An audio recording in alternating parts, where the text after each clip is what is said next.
रुक करते हैं और एक एक सीट के ऊपर चर्चा कर रहे हैं। एक एक सीट का अपडेट आप तक पहुंचाने का एक कोशिश और एक जिक्र हम कर रहे हैं। लेकिन इस बीच मंडी में क्या हाल है, कांगड़ा में किस तरह का चुनावी या सियासी मौसम है, उसका जिक्र करेंगे। जैस्मिन।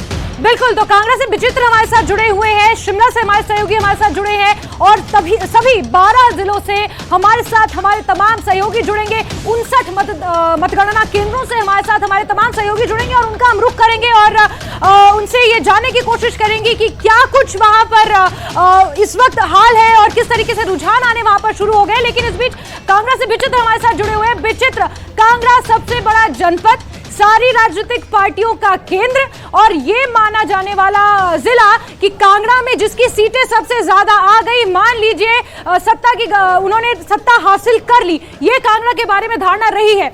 और अगर हम भाजपा की बात करें तो इससे पहले का इतिहास हम देखें तो कांगड़ा में बहुत ज्यादा अच्छी स्थिति में भाजपा नजर नहीं आती थी, लेकिन आज की स्थिति में कांगड़ा में भाजपा काफी मजबूत नजर आ रही है। 2017 के बाद से जिस तरीके से कांगड़ा को हथियाने की कोशिश भाजपा ने की है, इस बार का चुनाव कैसा लग रहा है? बागी भी सबसे ज्यादा कांगड़ा से ही है। विचित्र।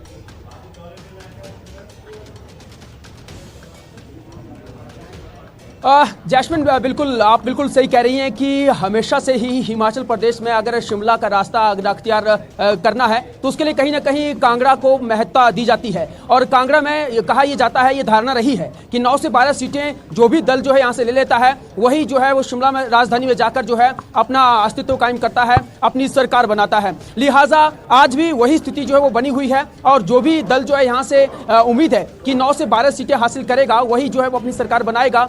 और आज लेकिन अभी नतीजे आने बाकी हैं और नतीजे जैसे ही आएंगे क्या कुछ स्थिति रहेगी उसके बाद ये सब धारणा टूटती है नहीं टूटती है, क्योंकि वैसे भी आजकल जो है वो राज नहीं रिवाज बदलना है, इस तरह की जो है वो नारे दिए गए हैं इस बार के चुनावों में हम लोगों ने देखा है। लिहाजा मैं अगर एक एक सीट की बात करूं तो यहाँ बिल्कुल नेक टू नेक फाइट जो वो देखी जा रही है, चाहे वो हम लोग भारतीय जनता पार्टी की बात करें या कांग्रेस पार्टी की बात करें या फिर बागियों ने जिस तरह से खेल बिगाड़ा हुआ है वो भी हम लगातार जो उस पर चर्चा करते रहे हैं। जैस्मिन, और अगर अभी की बात करें तो अभी जैसे कि सुबह का सूरज जो है वो उदय होने जा रहा है, ठीक उसी तरह से कांगड़ा के 91 प्रत्याशियों के भाग्य का भी आज उदय कहीं ना कहीं होने वाला है।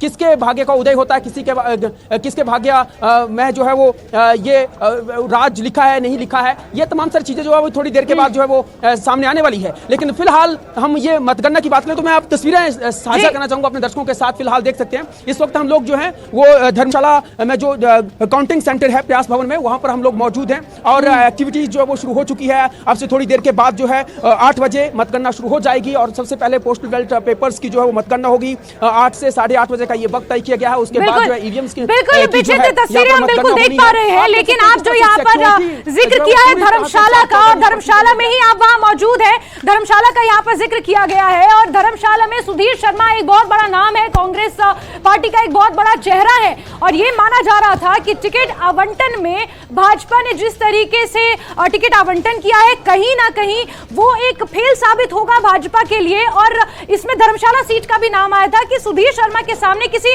बड़े चेहरे को उतारना चाहिए था, जो कि भाजपा ने नहीं उतारा, ऐसा माना जा रहा है सुधीर शर्मा के मुकाबले। सुदेश मेरे साथ यहाँ पर सुधीर शर्मा, क्योंकि जैस्मिन बहुत बड़ा नाम है और गहरी पैठ रखते हैं धर्मशाला में, लेकिन विचित्र समझना चाहते हैं इस बार का गणित क्या बहुत आसान, बहुत इजी मैच है सुधीर शर्मा के लिए, या फिर जो मुद्दे हैं कैंडिडेट से ज्यादा वो हावी रहे। देखिए यहाँ पर बातें बहुत होती है कांगड़ा में, लेकिन वो काम नहीं होता। हाँ। खासतौर पर जो ओबीसी वोट बैंक है उसकी मांगों को दरकिनार किया जाता रहा है। विकास तो अपने आप में मुद्दा है ही, जो मूलभूत सुविधाएं है वो मुद्दा, टूरिज्म एक मुद्दा है, लेकिन बात है कि जो ओबीसी बड़ा वोट बैंक है। सुदेश, यहाँ पर मैं एक चीज ऐड करना चाहूंगी, जो सेना की भर्ती का भी जो मुद्दा था वो भी एक बहुत बड़ा डोमिनेंट मुद्दा है, क्योंकि कांगड़ा से बहुत सारे सेना के जवान आते हैं। बताइए विचित्र, क्या समीकरण है इस बार, क्या कहता है वहां का गणित? देखिए सुदेश, निश्चित तौर पर जो है अगर हम लोग देखें यहाँ पर तो सुधीर शर्मा एक अपने आप में बहुत बड़ा नाम है यहाँ का। अगर हम लोग ये देखें, क्योंकि वो इस वक्त जो है वो 5वीं मरतबा इस वक्त चुनावी मैदान में, 6ठी मरतबा चुनावी मैदान में है। वो 1998 से ही जो है वो चुनावी मैदान में जो है वो उतरते रहे हैं और साल 2017 में उन्होंने चुनाव लॉस किया, उससे पहले वो चुनाव जीतते रहे हैं। लिहाजा आज भी उनके समक्ष जो है वो देखा जा रहा है कि बहुत बड़ी चुनौती है, इसलिए क्योंकि यहाँ पर जिस तरह से भारतीय जनता पार्टी ने अपना प्रचार प्रसार किया था, जिस तरह से भारतीय जनता पार्टी की ओर से जो है यहाँ पर आकर जो है लगातार ये कहा गया है कि हाँ धर्मशाला कितना बड़ा स्टेशन है, कितना बड़ी ये जगह है, जिस तरह से तवज्जो दी है। तो लिहाजा भारतीय जनता पार्टी जो है धर्मशाला की जनता को जो अपनी ओर अट्रैक्ट करने में जो है वो पूरी कोशिश करती रही है। अब उसका भी कहीं ना कहीं जो है वो नतीजा यहाँ देखने को मिलेगा कि कितना वो अट्रैक्ट कर पाई है, कितना काम यहाँ पर कर पाई है। यहाँ पर सेंट्रल यूनिवर्सिटी का बहुत बड़ा मुद्दा था जिस पर लगातार जो है वो सियासत कहीं ना कहीं होती रही है। लेकिन हम लोग देखें यहाँ पर तो भारतीय जनता पार्टी ने यहाँ पर जो है जिस प्रत्याशी को चुनावी मैदान में उतारा है